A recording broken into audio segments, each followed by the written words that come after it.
and welcome back to the channel.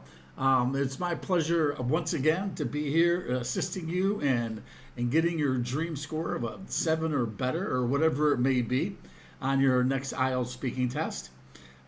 Today we are going to, as usual, have a mock speaking test, and within that mock speaking test you will have the opportunity to learn some new idioms and the vocabulary that is most vital in getting your 7 plus on your next speaking test.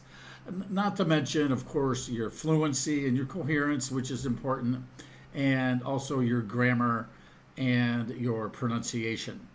So, in today's video, we will have Christina, the examiner, and we'll also have our candidate, Nina. So, without further ado, let's begin our mock speaking test. Good morning. My name is Christina. Can you tell me your full name, please? Nina Fergulli. And what should I call you? Nikki. Can you show me your identification, please?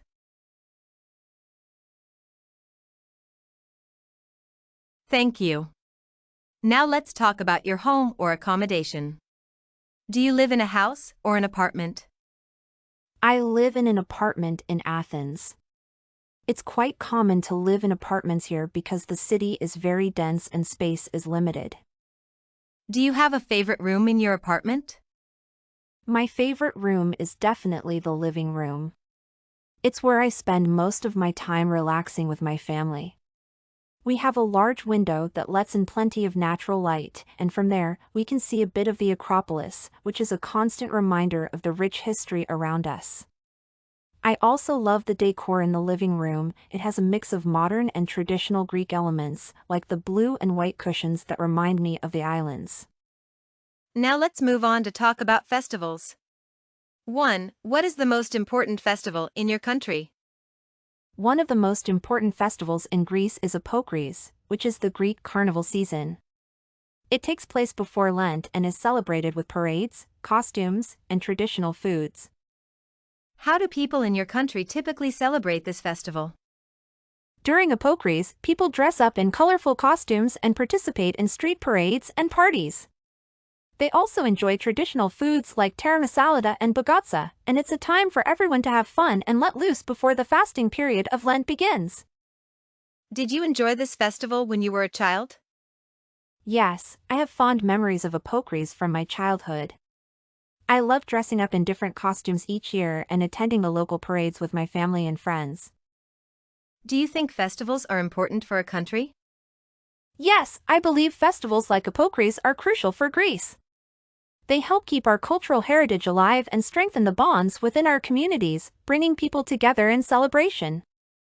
Now let's move on to talk about the weather. What's the weather like in your hometown? The weather in my hometown is quite unpredictable. It can be sunny one moment and pouring down the next. We often say it's like 4 seasons in one day, keeping us on our toes. How do you usually spend rainy days? On rainy days, I usually stay indoors and catch up on my reading or watch movies. It's the perfect time to take it easy and recharge my batteries. Now, I'm going to give you a topic, and I'd like you to talk about it for 1 to 2 minutes. Before you start, you will have 1 minute to think about what you're going to say. You can make some notes if you wish. Do you understand? Yes, I do. Here is your topic. Describe a memorable journey you have been on. And here is a pencil and paper for making notes. You have 1 minute to prepare.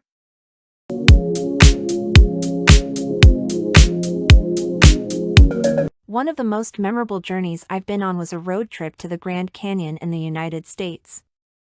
I went with a group of close friends from university, and it was an adventure we had been planning for ages.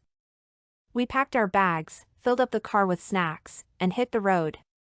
The journey itself was a blast. We sang along to our favorite songs and played silly games to keep ourselves entertained. Along the way, we stopped at various scenic spots and small towns, which added to the charm of the trip. When we finally reached the Grand Canyon, it took our breath away. The sheer size and beauty of the canyon were beyond words. We spent the day hiking, taking photos, and just soaking in the incredible views.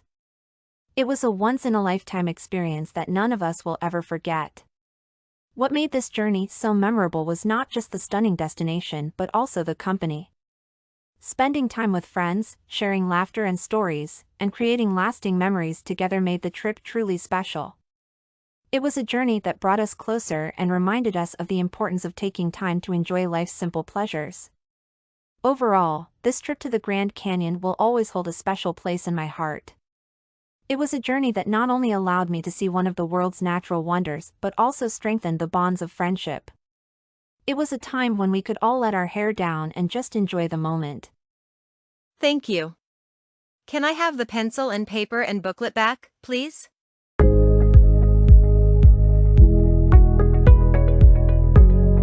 We've been talking about a memorable journey, and I'd like to discuss this topic with you a little further. Do you think traveling has become easier over the years? Why or why not? Absolutely, traveling has become a piece of cake compared to how it was in the past. With advancements in technology and transportation, we can now book flights and accommodations at the click of a button. Plus, the world has become more interconnected, making it easier to navigate foreign countries without feeling like a fish out of water. How do you think travel will change in the future? I believe travel will continue to evolve and become even more streamlined. We might see more use of artificial intelligence and virtual reality, which could change the game for how we plan and experience trips. Additionally, sustainable travel is gaining traction, so we might see more efforts to go green and reduce our carbon footprint. What are the benefits of traveling with friends or family? Traveling with friends or family has its perks. It's a great way to strengthen bonds and create lasting memories together.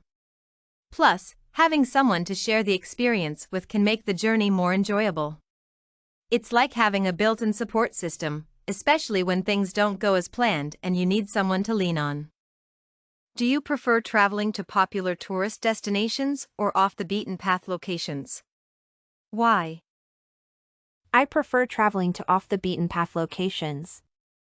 These places often offer a more authentic experience and allow you to get a real taste of the local culture. Plus, they tend to be less crowded, which means you can explore at your own pace without feeling like you're just another tourist in a sea of people. Thank you very much. This is the end of the speaking test.